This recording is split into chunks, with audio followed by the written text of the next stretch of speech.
아멘. 오늘 하나님께서 우리에게 주시는 말씀은 누가복음 2장 52절 말씀입니다.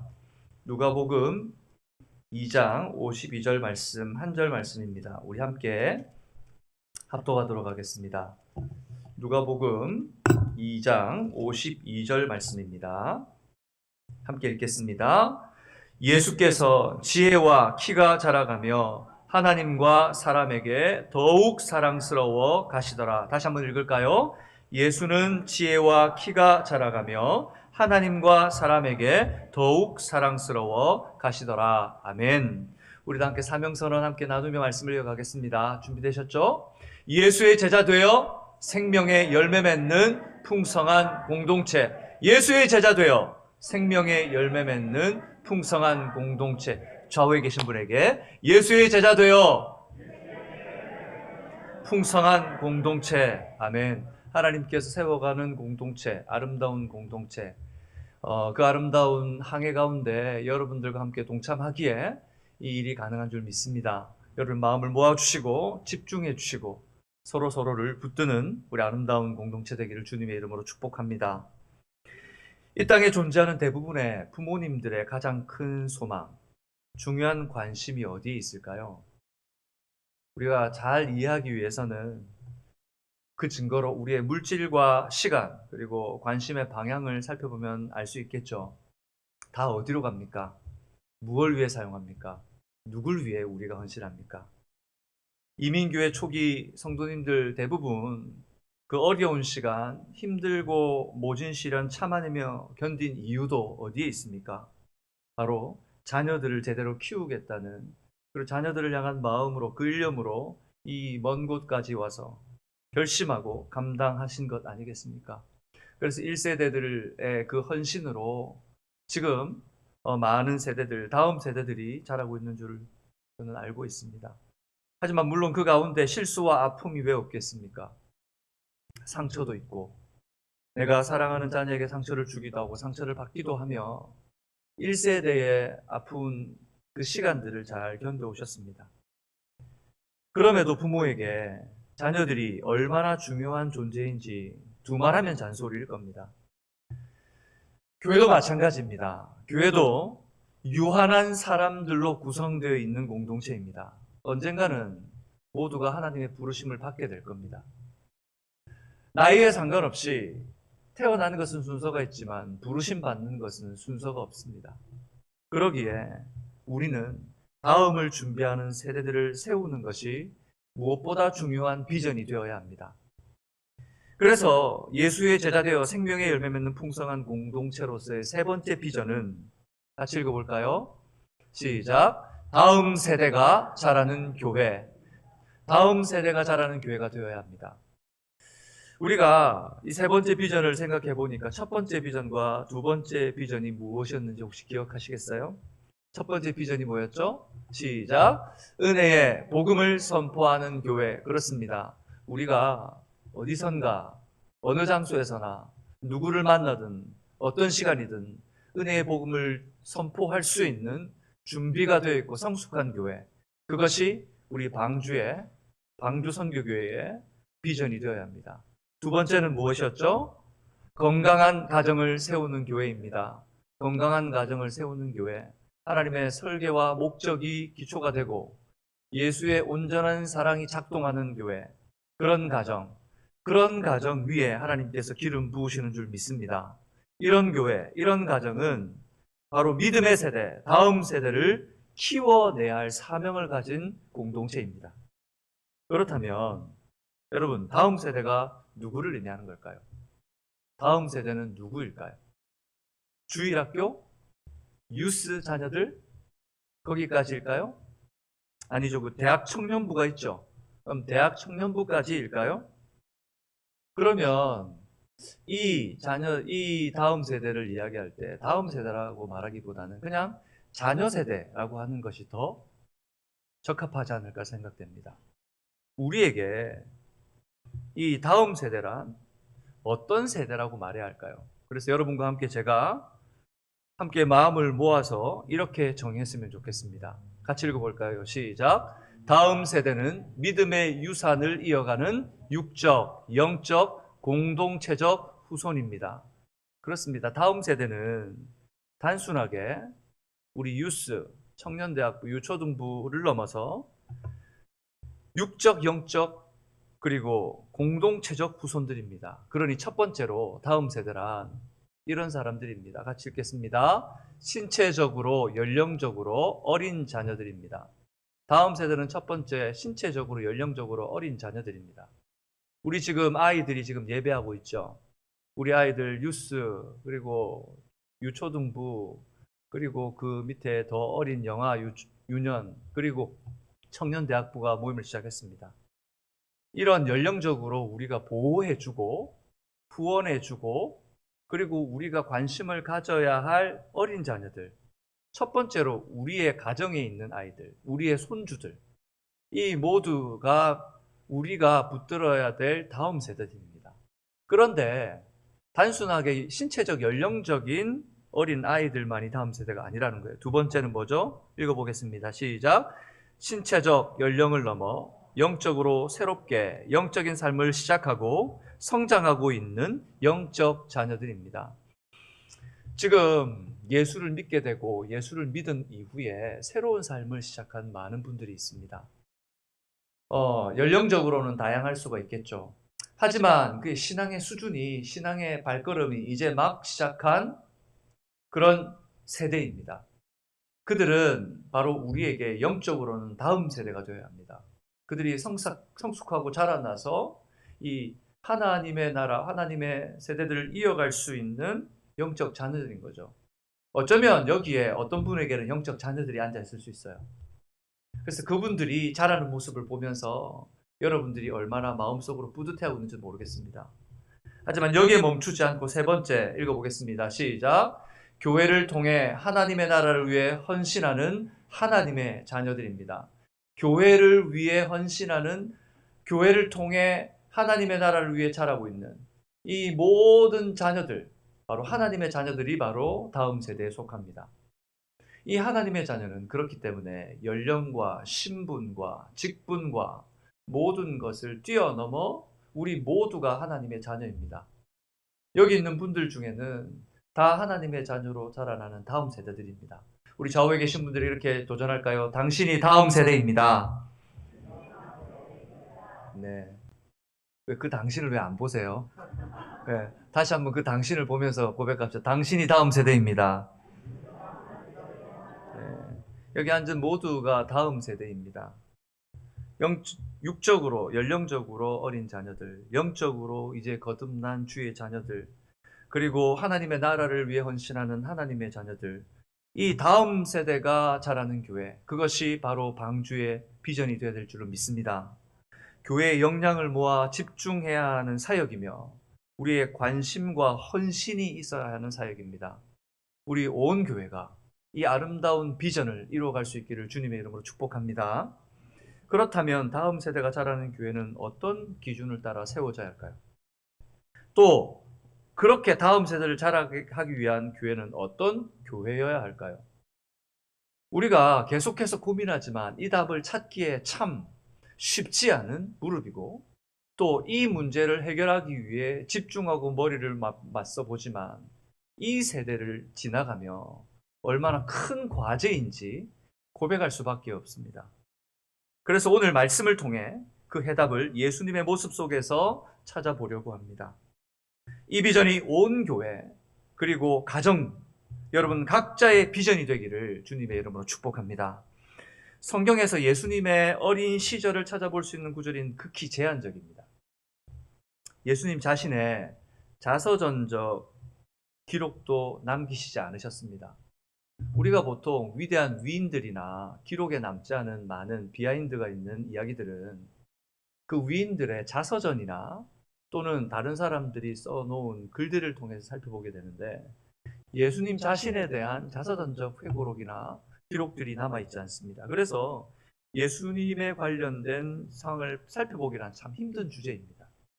그 중에 오늘 본문은 성장기 예수님에 대해서 이해할 수 있는 간략한 정보를 우리에게 제공해 줍니다. 누가복음 2장 52절 다시 한번 읽겠습니다. 시작. 예수는 지혜와 키가 자라가며 하나님과 사람에게 더욱 사랑스러워 가시더라. 예수님이 어떤 성장기를 보내셨는지, 어떤 모습으로 성장하였는지를 잘 말씀해 주고 있습니다. 이 말씀을 기준으로 다음 세대가 자라는 교회가 어떤 교회여야 되는지 함께 살펴보려고 합니다. 첫 번째, 우리 같이 읽겠습니다. 다음 세대를 예수님 닮은 제자로 가르치고 지키게 하는 교회입니다. 다음 세대가 자라는 교회는 다음 세대를 예수님 닮은 제자로 가르치고 지키는 교회입니다. 아니, 목사님, 계속해서 우리가 듣고 있는 말 아닙니까? 맞습니다. 동일하게 자녀 세대에도 적용되어야 합니다. 일반적 부모들이 자녀 교육의 목적을 우리가 살펴보게 되면 특별히 우리 한국 부모님들의 참 열정이 대단한 것 같아요. 좋은 대학 가면 대부분 성공했다고 생각을 해요. 아이들이 어떤 과정을 겪건 어떤 상황이 있었건 좋은 대학 갔으면 참 잘했다라고 칭찬하고 그 아이들의 일에 대해서 긍정적인 평가를 합니다. 신앙과 신앙 인격 지도와 아이들의 영적 상태나 마음의 상태는 알아보려 하기보다는 그냥 이러한 결과에 대해서 우리는 만족하려고 합니다. 그리고 대학을 갔지만 이런 상처와 어려움과 준비되지 않은 마음에 겉돌고 방황하는 아이들을 보게 됩니다. 눈에 보이는 현상이 다인 것처럼 우리는 그렇게 아이들을 어쩌면 다뤄왔는지도 모르겠습니다. 그러다가 아이들의 모습이 하물며 내 생각이나 내 기분에 미치지 못하거나 내 기대에 미치지 못하면 화부터 나기 시작합니다.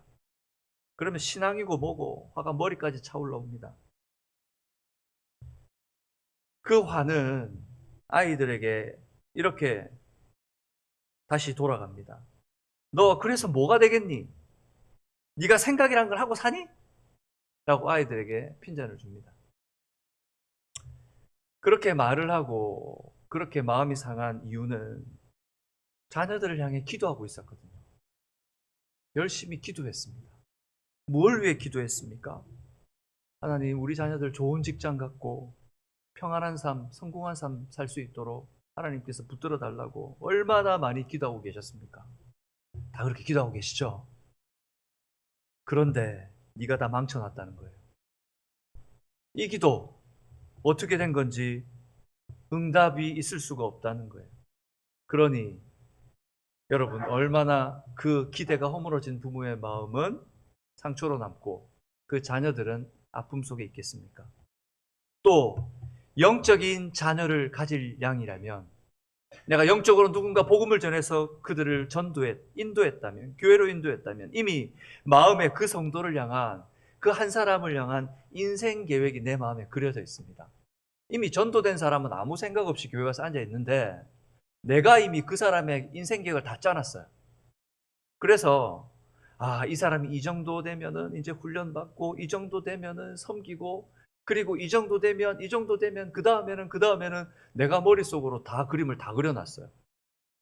나도 내 인생 계획을 잘 못 짜면서 그 사람의 인생 계획을 얼마나 잘 짜는지, 점검은 또 얼마나 잘하는지 몰라요. 이런 마음과 생각이 나쁘다는 게 아닙니다. 이런 의도가 잘못됐다는 게 아닙니다.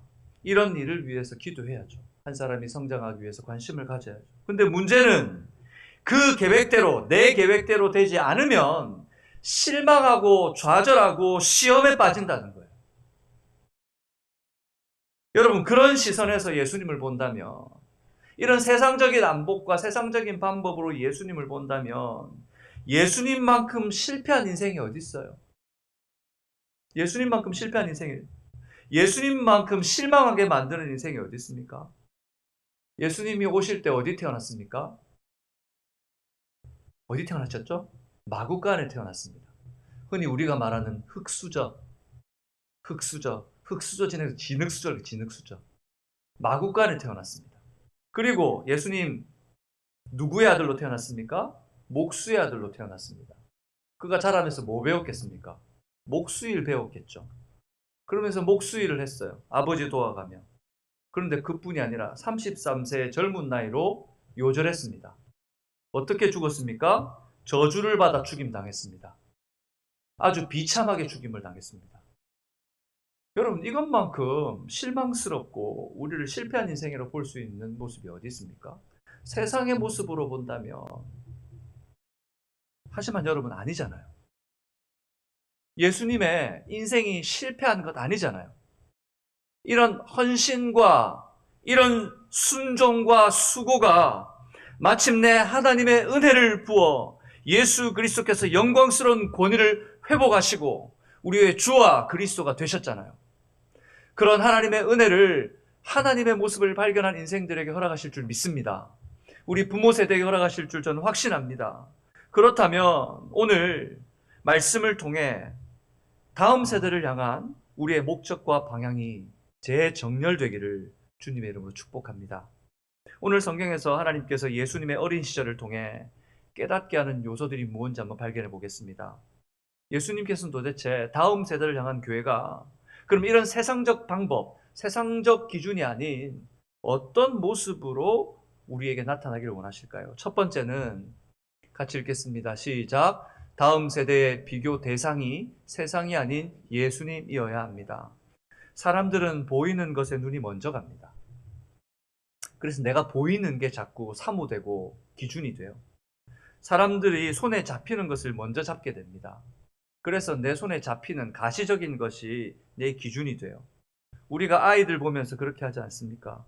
우리가 보이고 싶은, 우리가 잡고 싶은 그런 모습으로 세워져 가고, 그리고 그렇게 살아가기를 원하잖아요. 근데 오늘 본문은 그 예수를 소개하면서 오늘 본문은 우리에게 누구를 닮으라고 이야기하고 있습니까? 예수님 닮게 하라고요. 예수님 보게 하라고요. 그래서 오늘 말씀에 예수님의 성장 모습을 소개하는 거예요. 그러면서 누구를 본으로 삼으라? 예수를 본으로 삼으라는 거예요. 복음서 전체는 예수님의 이야기입니다. 마태, 마가, 누가, 요한. 여러분, 성경 전체를 따져본다면 이 네 권은 아주 많은 분량입니다. 그리고 그 마태, 마가, 누가, 요한 중에 대부분의 분량, 3분의 1에서 3분의 2가량이 예수님의 죽음과 관련이 있습니다. 예수님이 우리를 위해서 어떻게 죽으셨는지가 너무 자세하게, 그리고 그 죽음 자체가 하나님의 목적을 이루기 위해서 얼마나 신실하게 사셨는지가 기록되어 있습니다. 그래서 왜 그게 중요한가요? 한마디로 말하면 성경 전체가 우리에게 누구를 보여주는 겁니까? 예수님. 누구를 본받으라는 겁니까? 예수님. 우리의 자녀들이 누구를 본받고 성장해야 합니까? 예수님이어야 합니다. 근데 우리는 우리의 자녀들을 세상에 줄 세워놓고 그 세상 속에서 비교해 봅니다. 그러니 너무 내 마음에, 내 성에 차지 않습니다. 성경은 육신의 정욕, 안목의 정욕, 이생의 자랑은 아버지께로부터 온 것이 아니라고 말씀합니다. 이 세상의 기준들 하나님께서 주신 것들 아닙니다.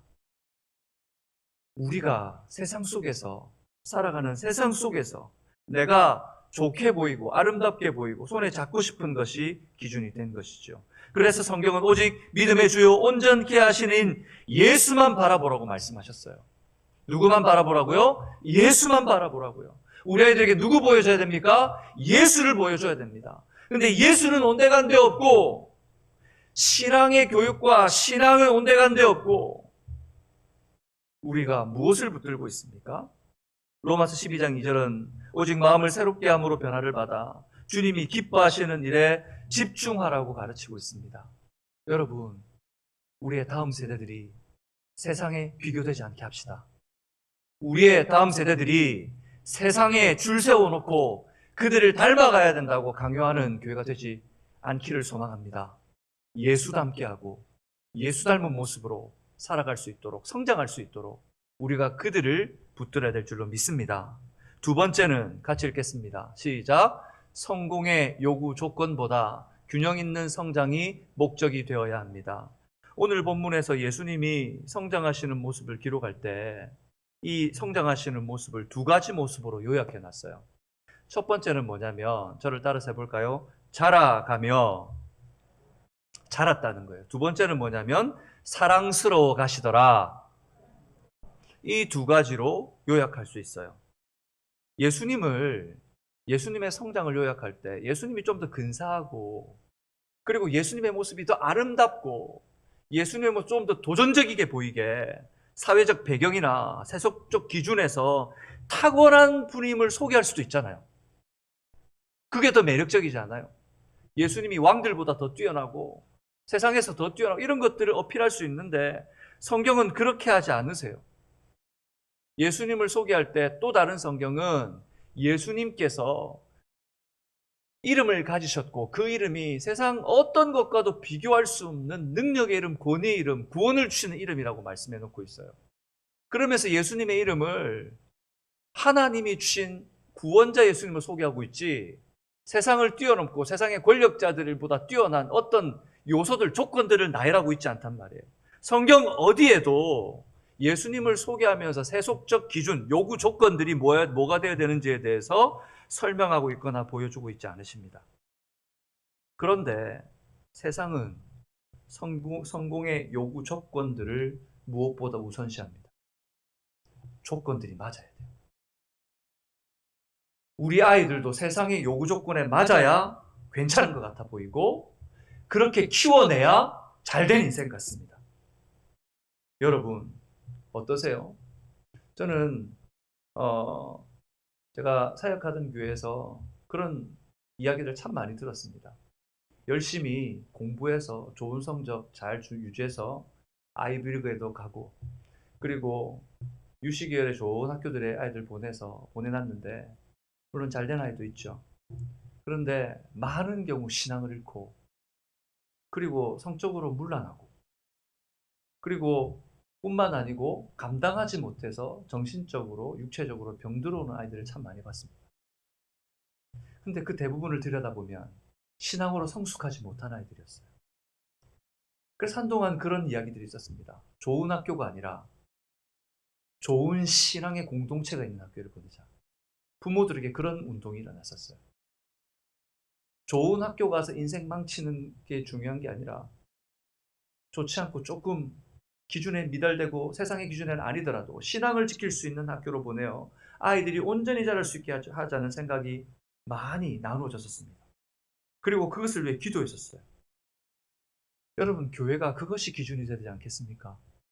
우리 아이들이 온전히 자랄 수 있도록 세상의 요구 조건이 아니라 하나님의 말씀의 기준대로 자라야 되지 않겠습니까? 그들이 균형 있는 성장이 이루도록 우리가 애써야 되지 않겠습니까? 하나님 앞에서 온전한 인격으로 균형 있게 성장하는 목적 있는 인생, 멋있는 인생, 멋있는 아이들로 키워내야 되지 않겠습니까? 오늘 예수님께서는 어떻게 자랐습니까? 오늘 성경을 보십시오. 우리 누가복음 2장 52절 보십시오. 예수님께서는 무와 뭐가 자라셨다고요? 지혜와 키가 자라셨습니다. 이 지혜라는 단어는 헬라어로는 소피아라고 하는 단어입니다. 이 소피아는 필라소피아 할 때 그 단어의 어원에는 이 지혜, 철학이라고 하는 것의 지혜의 어근이 되는 단어예요. 이 소피아라고 하는 단어는 단순하게 우리가 알고 있는 일반 지식이 아니라 차원 높은 깨달은 지식적인 알에 대해서 이야기할 때 소피아라고 그래요. 필라소피는 이 지혜를 사랑하는 자들의 이 붙여진 이름이기도 해요. 뿐만 아니라 이 지혜가 구약 성경에 사용될 때 호크마라고 하는 단어, 호크마. 구약에서 호크마라고 사용될 이 지혜는 뭐냐면 하나님의 지혜. 하나님이 주시는 말씀의 지혜를 얘기해요. 그러니 오늘 예수님께서 자랐다고 할 때 이 지혜라고 하는 것은 단순하게 우리가 알고 있는 무슨 아이들이 성장하면서 지식 수준이 자랐다는 게 아니라, 하나님이 보실 때에 아름다운 하나님의 지혜와 지식으로 준비되어 갔다는 걸 얘기하는 거예요. 우리의 자녀들이 이런 하나님의 말씀으로 안전하게 자라고 성장하길 주님의 이름으로 축복합니다. 우리 자녀들, 부모님들, 아이들이 이렇게 자라도록 우리 아이들을 훈육시켜야 됩니다.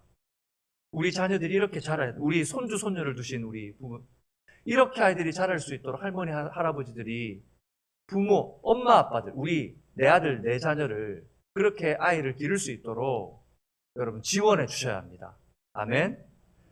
아이들 잘 기르고 있는데 할아버지 할머니 한번 갔다 오면 그 막 기준이 막 다 무너져 그러면 안 돼요. 아멘. 우리 부모님들이 잘 기를 수 있도록 잘 도와주셔야 합니다. 또 뭐가 자랐다고요? 키가 자랐대요. 키. 이 키는 이 연령이나 나이를 이야기해요. 몸의 성장을 이야기하는 거죠.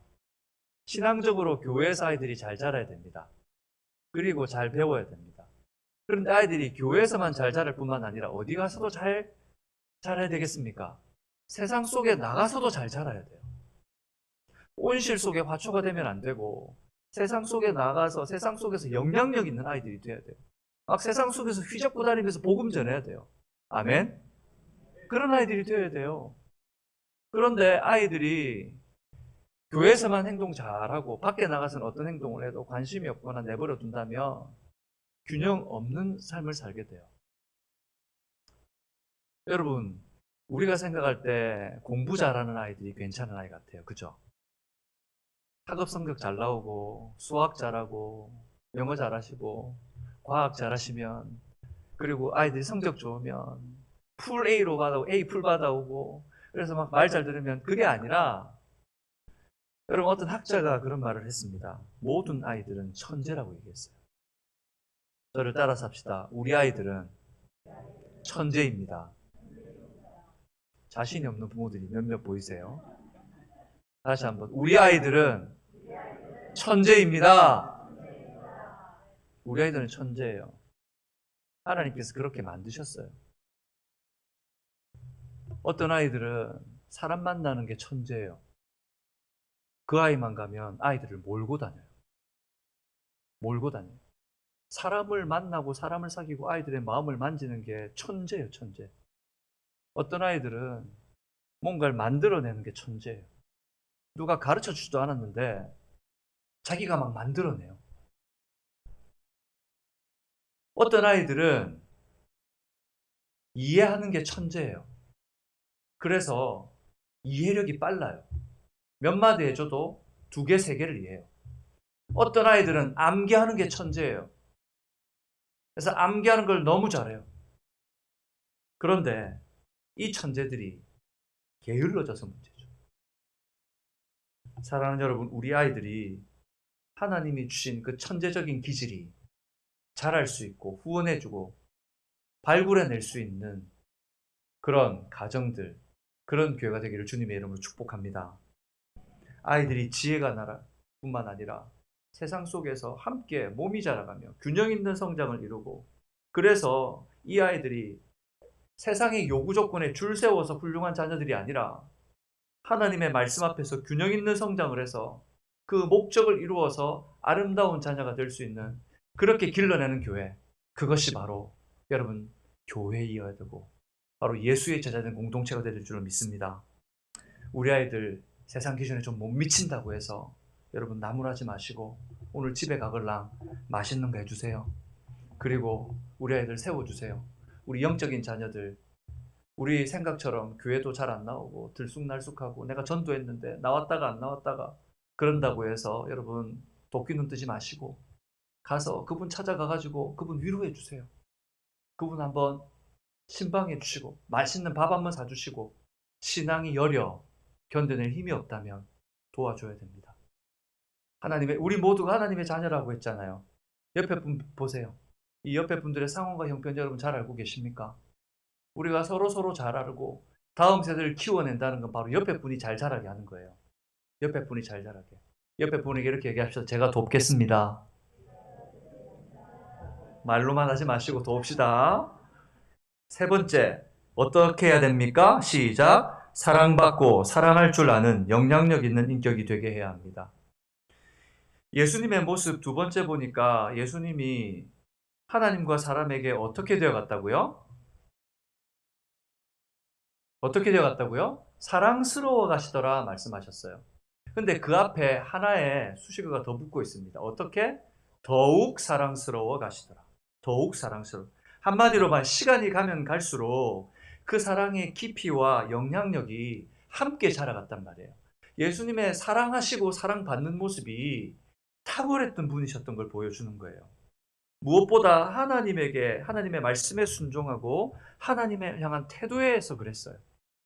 하나님과의 관계에서 사랑받고 사랑하는 게 탁월한 분이셨어요. 여러분, 우리 아이들이 바로 이런 관계와 이런 모습에서 탁월해져야 될 줄 믿습니다. 아이들이 교회에서 여러분 그렇게 할 수 있도록 우리가 도와야 합니다. 지금 아이들이 자라고 있잖아요. 이 아이들이 하나님의 말씀을 배우고 하나님의 알아가는 데서 어떻게 탁월하게 해줄 수 있을까? 우리가 고민하고 그 아이들에게 어떤 지원을 해줄까 고민을 해야 된단 말이에요. 그 아이들이 인격적으로 사람과의 관계에서 사랑할 수 있는 걸 배워야 돼요. 요즘 아이들 어떻게 행동합니까? 기계로 살아갑니다. 기계. 사람을 대하지 않고 기계로 사람을 대합니다.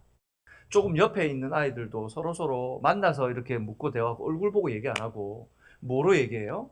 채팅으로 얘기합니다. 도대체 바로 옆에 있으면 가서 얘기하면 되지. 그걸 채팅으로 이렇게 얘기를 하고 있어요. 한심해 보이기도 해요. 그죠? 근데 그게 아이들만 얘기가 아니에요. 어른들도 그래요. 여러분들 안 그러세요? 기계적인 거 보고 기계적인 거 요즘 여러분 팬데믹 되면서 우리가 뭐로 예배 드렸습니까? 영상으로 예배 드렸잖아요. 영상으로 예배 드리면서 성도님들한테 얘기해요. 교회 참석하시라 예배하러 오시라 그러면 나이 든 권사님들도 그런 말씀을 하세요. 이제는 나가는 게 힘들어요. 너무 편해요. 그래서 예전처럼 나가려고 하면 이게 몸의 밸런스가 깨진 거예요. 여러분 우리 모두가 죄인이기 때문에 편하고 편리하고 나 중심적인 것에 익숙해지기 마련이에요. 그러므로 우리 아이들이 사랑하고 사랑할 줄 아는 인격적인 관계를 맺을 수 있도록 키워내야 돼요. 아멘. 그런데 그러려면 누구부터 그렇게 해야 되겠어요? 우리부터 그렇게 해야 돼요. 우리부터. 사람 만나야 돼요. 사람을 만나면 나누어야 돼요. 사랑할 뿐만 아니라 사랑받을 줄도 알아야 돼요. 어떤 분들은 보면 사랑할 줄을 아는데 사랑받을 줄을 몰라요. 누가 사랑을 베풀면 오호 막 이렇게 막 표현하시는 분들이 있어요. 나는 괜찮다. 나는 아니라고. 아니에요, 여러분. 사랑을 받는 것도 훈련하셔야 돼요. 사랑을 주는 분의 입장에서는 마음을 담아 사랑을 표현하는데 고민하다가 한번 사랑하려고 베풀었는데 받는 입장에서 거부해버리면 그것도 상처가 될 수 있어요. 그러므로 사랑할 뿐만 아니라 사랑받을 수 있는 성도님들 되시길 바랍니다. 그리고 우리 아이들이 그렇게 자랄 수 있도록 훈련시키고 성장케 해야 합니다. 뿐만 아니라 하나님과의 관계뿐만 아니라 사람과의 관계에서도 사랑받으시고 사랑하셨어요. 특별히 부모, 형제 사랑해야 됩니다. 부모, 형제 사랑해야 됩니다. 다른 사람은 이웃은 사랑하는데 부모, 형제하고 사랑 못하는 분들 많이 있는 것 같아요. 부모, 형제하고 1년에 한 번 전화할까 말까? 오랜 동안 아마 멀리 이웃 사촌이란 말이 있잖아요. 이웃은 사촌처럼 가까운데 부모와 형제는 정말 타인이 되어버린. 여러분, 부모, 형제 속에서 먼저 그 사랑이 회복되어야 됩니다. 내 친족, 내가 사랑하는 내 피부체계도 그렇게 하지 못한다면 우리가 누구에게 갈 수 있고 누구에게 우리가 자랑스럽게 예수를 전할 수 있겠습니까? 우리 자녀들에게, 우리 이웃들에게 그 사랑이 흘러가는 아름다운 자녀로, 그리고 나를 통해, 내 모습을 통해 그것을 배우게 되고, 그리고 나의 가정을 통해 내 영적인 자녀들이 그 모습을 배우게 되고, 우리 믿음의 공동체가 함께 배워가며 자라가는 건강한 공동체 세워가기를 주님의 이름으로 축복합니다. 저를 따라서 합시다. 사랑받고 사랑할 줄 아는 영향력 있는 인격이 됩시다. 그렇게 되어갑시다. 다음 세대를 온전하게 하기 위해서 두 번째 이렇게 해야 됩니다. 같이 읽어볼까요? 시작. 다음 세대 가운데 영적 리더가 세워지도록 마음과 물질을 집중하는 교회입니다. 그렇습니다, 여러분. 다음 세대가 세워지기 위해서는 많은 수고가 필요합니다. 많은 자양분들이 공급돼야 됩니다. 예수님 당시에 사회적으로 가장 존중받지 못했던 구성원이 있다면 그들이 누구였을까요? 바로 아이들이었습니다. 사회적 역할과 능력이 없는 아이들은 그 당시에 가장 소외된 계층의 존재들이었습니다. 스파르타라고 하는 나라의 이야기를 들어보셨죠? 강한 자녀만을 생존하고 그들이 후계자로 이어가기 위해서 그 아이들에게 했던 행동들을 우리가 듣게 됩니다. 예수님 당시 그 1세기 지역의 아이들에 대한 기준이 처참했습니다. 그래서 구성원들의 수에 들지 못하는 존재, 수를 셀 때도 아이들은 포함시키지 않았단 말이에요. 어느 날 사람들이 예수님께 아이들을 데리고 왔습니다. 그리고 예수님께 축복해 달라고 부탁했어요. 아무리 아이들을 낮추어 보고 인격적으로 인정하지 않는 사회지만 자기 자녀는 소중하지 않았겠어요? 그 아이들을 데려다가 예수님한테 데려왔어요. 조금 만져주세요. 조금 터치해 주세요. 예수님, 우리 아이들 좀 위해서 기도해 주세요. 하고 데려온 것 같아요. 그런데 옆에 있는 제자들이 발끈 화를 냅니다. 마가복음 10장 13절 말씀입니다. 이렇게 말합니다. 같이 읽어볼까요? 사람들이 예수께 만져주심을 바라고 어린아이를 데리고 제자들이 지금 뭐 하는 거냐고. 지금 예수, 우리 선생님께서 지금 많은 사람들을 만나야 되고 지금 만나야 될 사람이 어떤 사람들이고 지금 어떤 걸 해야 되는데 지금 아이들 데려와가지고 이렇게 하냐고. 지금 저리 아이들 데려가라고. 저리 아이들 데려가라고. 옛날에 저희 동네에 서커스가 많이 왔습니다. 여러분들 어릴 때 혹시 온지 모르겠지만 서커스에 있는 그 아저씨들이 항상 하는 말이 있죠. 애들은 가라, 애들은 가라. 그런 말씀 아주 들었던 게 기억이 나요. 애들은 가라, 애들 왜냐면 애들은 돈 없거든요. 아무리 그 서커스 봐봤자 서커스 다음에 열심히 하고 나면 뭐가 시작됩니까? 판매가 시작됩니다. 그래서 그거 하려면 돈 있는 부모들이 와야 되는데 애들은 가라 그러는 거죠. 아이들이 얼마나 하찮게 보였으면 그때 예수님께서 오늘 14절에 보면 이렇게 말씀합니다. 우리 마가복음 10장 14절 한번 볼까요? 마가복음 10장 14절. 여러분 성경을 펴보세요. 빨리 성경을 펴보세요. 성경을 펴서 같이 읽겠습니다. 마가복음 10장 14절. 자꾸 앞에만 집중하고 자막만 우리가 의지하다 보면 자막 인생 됩니다. 그러니까 우리 성경 봅시다. 네, 성경 보고 같이 읽읍시다. 마가복음 10장 14절 같이 읽겠습니다. 시작. 예수께서 보시고 노하시어 이르시되 어린 아이들이 내게 오는 것을 용납하고 금하지 말라. 하나님의 나라가 이런 자의 것이니라. 예수님께서 어떻게 하셨어요? 화를 내셨어요.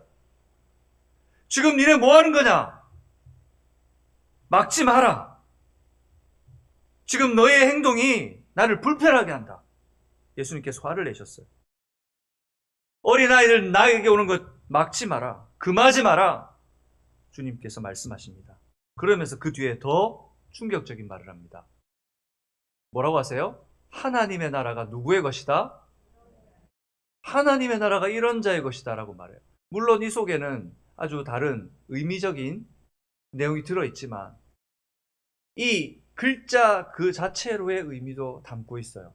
하나님의 나라가 누구의 것이다? 이런 아이들의 것이라는 거예요. 이 어린 아이들이 자라나 하나님의 말씀으로 배워 하나님의 나라를 온전히 이루어갈 것이다. 하나님 나라에서 한 인격, 한 사람이 얼마나 가치 있고 얼마나 존귀하신지 그들 앞에 말씀하고 있는 거예요. 그런데 여러분, 이 말을 들을 때 제자들은 예수님이 이상하게 보였을 거예요. 1세기 근동 지역에 아이들을 보면서 이렇게 반응하는 건 당연한 거였어요. 그런데 갑자기 예수님이 발끈 화를 내시니까 도대체 왜 저러지? 라는 생각이 들었을 수도 있어요. 근데 하나님의 눈에는 그 아이 한 사람 한 사람, 한 영혼 한 영혼은 천하를 주고도 바꿀 수 없는 영혼이란 말이에요. 오늘 여러분 옆에 앉아있는 바로 이 영혼들은 천하를 주고도 바꿀 수 없는 영혼들인 것을 믿습니다. 온 세상을 주고도 바꿀 수 없는 가치 있는 영혼들입니다. 모르셨죠? 여러분 옆에 분에게 그렇게 합시다. 당신은 천하를 주고도 바꿀 수 없습니다. 네, 아멘. 그렇게 귀한 영혼들이에요. 그렇게 귀한 영혼들이에요. 그러니 여러분 예배 드리시면서 평안하십시오. 여러분의 마음속에 모든 눌린 것들에 대해서 자유하십시오. 주님께서 이렇게 가치 있게 여기십니다.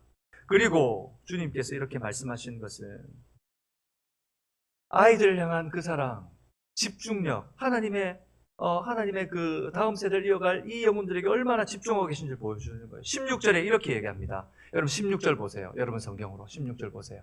같이 읽겠습니다. 시작.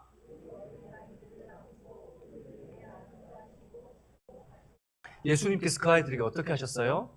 이 아이 좀 만져달라 그랬는데, 만져달라는 정도가 아니고, 이 아이를 어떻게 하시고? 안아주시고, 그리고 아이한테 축복하여 기도해 주셨어요. 안수하여 기도해 주셨어요. 이것이 하나님의 마음이었습니다. 하나님 나라의 인재를 향한 하나님의 마음. 하나님께서는 모든 사람 앞에서 공포하시고 선포해 주셨어요. 갈라디아 4장 19절에 보면 사도 바울의 모습이 나타나 있습니다. 사도 바울이 갈라디아 교회가 그 성도들이 막 휘둘리니까, 거짓 복음에 막 휘둘리고 있으니까 사도 바울이 이 교회를 보면서 어떻게 말하냐면 이렇게 얘기해요. 나의 자녀들아, 너희 속에 그리스도의 형상을 이루기까지 다시 너희를 위하여 해산하는 수고를 하노니 라고 말하고 있습니다. 무슨 수고요? 해산하는 수고. 우리 어머니들 아실 거예요. 해산하는 수고가 어떤 수고예요?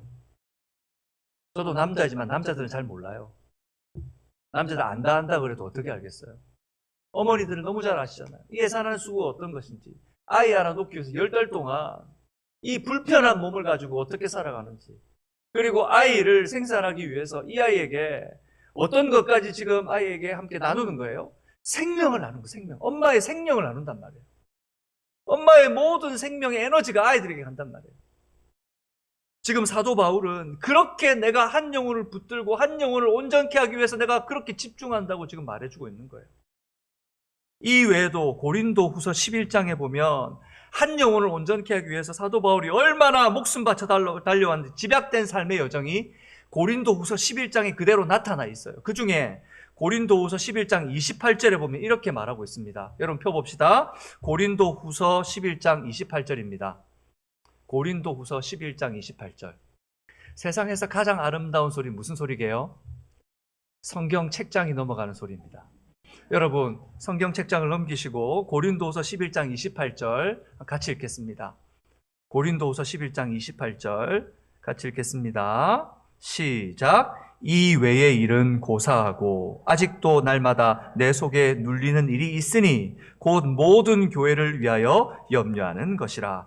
이 외의 일, 11장 나중에 집에 가서 한번 읽어보세요. 사도 바울이 어떻게 한 영혼을 붙들기 위해서 그의 목숨을 바쳐서 달려왔는지. 그런데 뭐라 그러냐면 이것들은 아무것도 아니라는 거예요.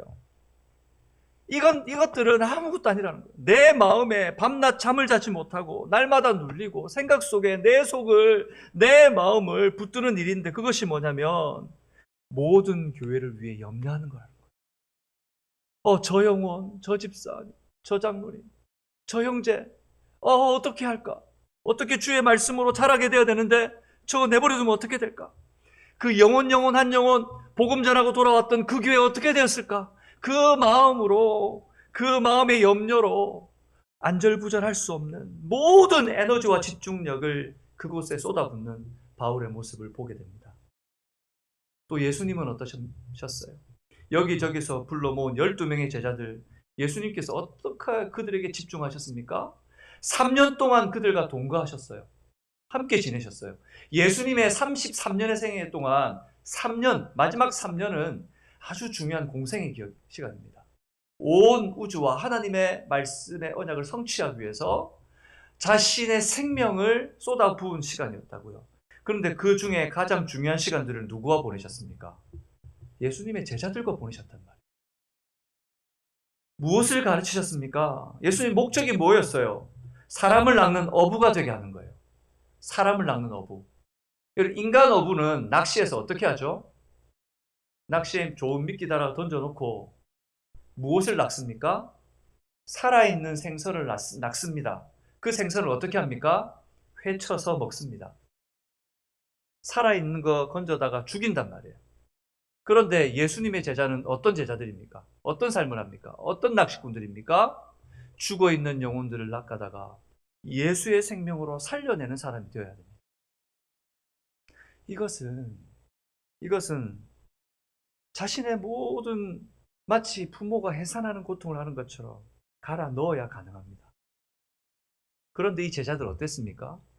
예수님께 십자가에서 죽으시고 부활했을 때 믿지 않았습니다. 여자들이 예수님의 무덤에 가서 부활하신 거 보고 천사 만나고 난 후에 달려가가지고 제자들에게 말했더니 그 제자들이 안 믿어요. 그래서 예수님께서 몇몇 제자들에게 나타나셨어요. 그 제자들이 또 달려갑니다. 다른 제자에게 얘기했어요. 믿었을까요? 안 믿었을까요? 안 믿었어요. 그래서 급기야 예수님께서 벽을 뚫고 부활하신 몸으로 오셔야만 했단 말이에요. 그 예수님께서 부활하신 몸으로 오셨을 때 그 말 안 듣고 믿음 없는 제자들 데려다가 어떻게 하셨습니까? 하나님의 나라를 가르쳐 주셨습니다. 사도행전 1장 3절 우리 한번 볼까요? 사도행전 1장 3절입니다. 오늘 찾는 게 많죠? 그래도 한번 찾아봅시다. 내 성경을 열어서 사도행전 1장 3절입니다. 우리 같이 읽겠습니다. 사도행전 1장 3절 말씀 시작. 그가 고난받으신 후에 또한 그들에게 확실한 많은 증거로 친히 살아계심을 나타내사 40일 동안 그들에게 보이시며 하나님의 나라의 일을 말씀하시니라. 하나님께서 그들에게 집중해서 하나님의 남은 시간을 다 투자해서 그들에게 지금 하나님께서 모든 에너지를 쏟아붓고 계십니다. 그리고 마침내 몇 날이 못 돼요. 약속하신 성령을 부어주십니다.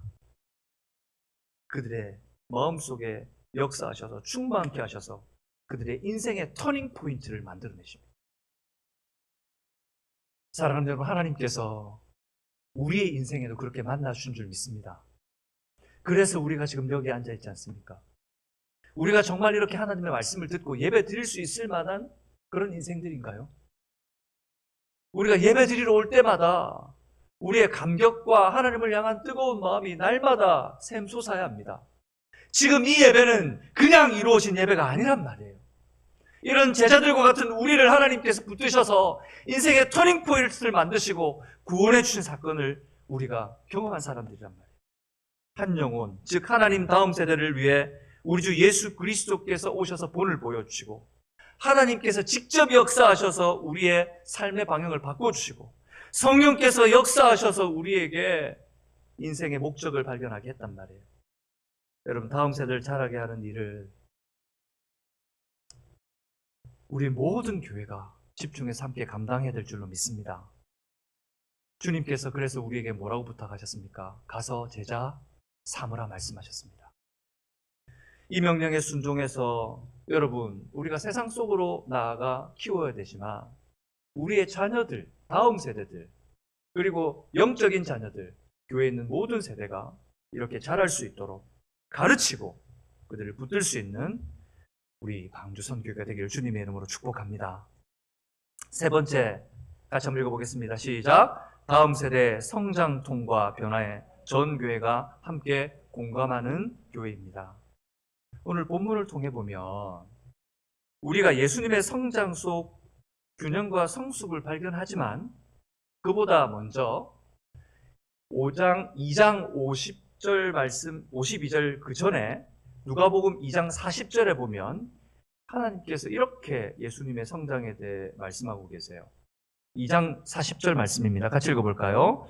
이렇게 말씀하십니다. 아이가 자라며 강하여지고 지혜가 충만하여 하나님의 은혜가 그 위에 있더라. 여러분, 이 말씀을 읽으면서 하나님의 어떤 마음이 읽혀지세요? 요한복음 3장 16절에 보면 예수님을 하나님께서 누구라고 표현했어요? 하나님이 세상을 이처럼 사랑하사 누구를 주셨으니? 독생자가 뭐예요? 하나밖에 없는 아들. 홀로도 하나밖에 없는 아들. 하나밖에 없는 아들을 우리를 위해 주셨어요. 근데 그 아들이 어떤 일을 당할 거예요? 십자가에 죽으실 거고 고깃덩이처럼 달리셔서 모든 사람들에게 비웃음과 저주를 당할 거예요. 근데 그 아들을 보면서 아버지의 마음이 어땠을까요? 그 아이가 자라는 모습을 보며 하나님의 마음이 어떠셨을까요? 하나님께서 하나님의 관심을 이 하나님의 아들 성자 예수님께 두고 계십니다. 그러면서 오늘 말씀 누가복음 2장 40절에 뭐라고 했어요? 하나님의 은혜가 그 위에 있더라. 하나님의 마음과 시선이 성자 아들 예수님께 있었어요. 하나님의 마음을 두고 계신 모습을 우리가 묵상하게 돼요. 그런데 그 마음을 예수님께서 우리에게 품어주셨고 우리에게 그 마음을 품고 한 영혼을 섬기라고 말씀해 주셨어요. 그래서 예수님께서 내가 사랑한 것 같이 너희도 어떻게 해라? 사랑하라 말씀하셨죠.